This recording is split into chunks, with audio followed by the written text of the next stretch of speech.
All right, you are finally to Module 14. This is going to cover chapters 15 and 19. I'm just going to go over a few things that you need to know for your quiz, possibly your final exam. So page 387, red-green color blindness. What is it? Who does it most of the time happen to? Who is included in this? Well, it's most common in males, and there's a deficit in the top of the cone owing to this defective gene. And it's exactly what it says. They can't see the colors red and green. They just can't tell. They can't determine those colors.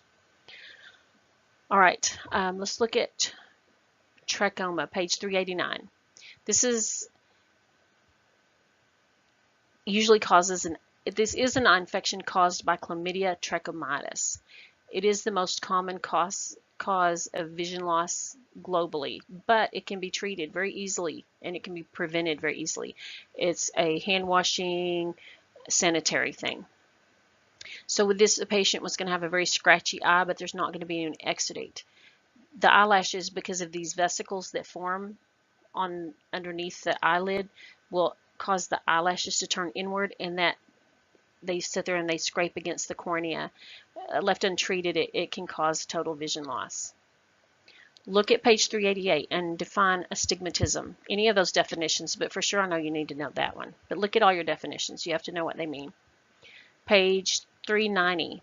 Without looking at your page, what comes to your mind when you think of someone that has peripheral vision loss and possibly halos? When do they see those? That you're going to see with glaucoma.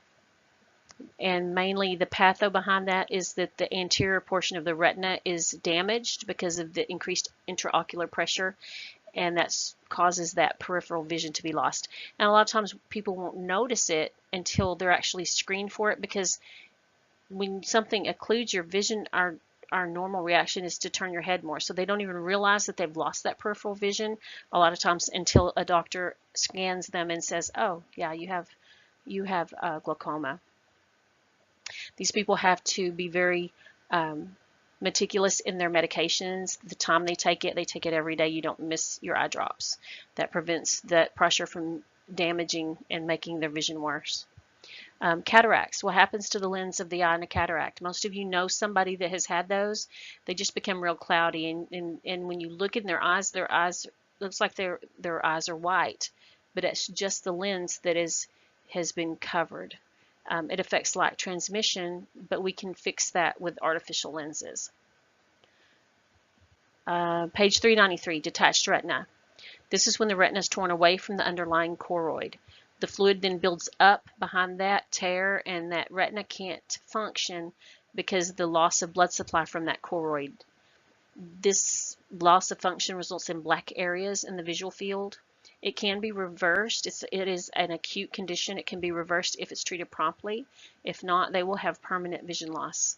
What are the signs for that? You need to know those. Look them up. We're going to go to the next chapter. All right, last chapter for patho, reproductive system. This is not by any means all-inclusive. It's just a few things that'll be helpful for you to know.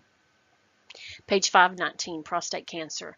What are some of the serum markers that we use to identify it, and where does it metastasize to first? So let's look at page 519. The serum marker is a PSA.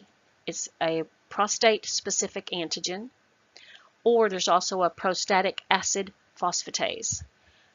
There's two different ones. The PSA is the most common.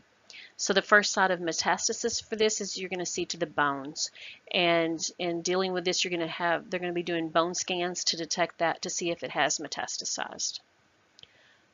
What causes syphilis? It's an anaerobic spirochete.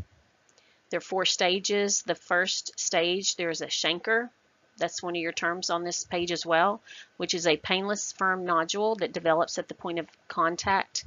About 3 weeks after exposure, it is considered an STI, a sexually transmitted infection. Dyspareunia, define that.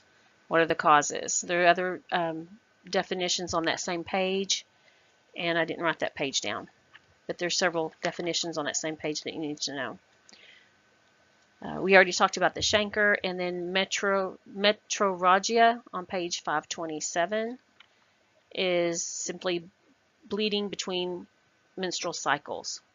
So look at your terms, look at your causes, look at your initial patho on all this stuff, and take your quiz, and then get started on that review for your final exam.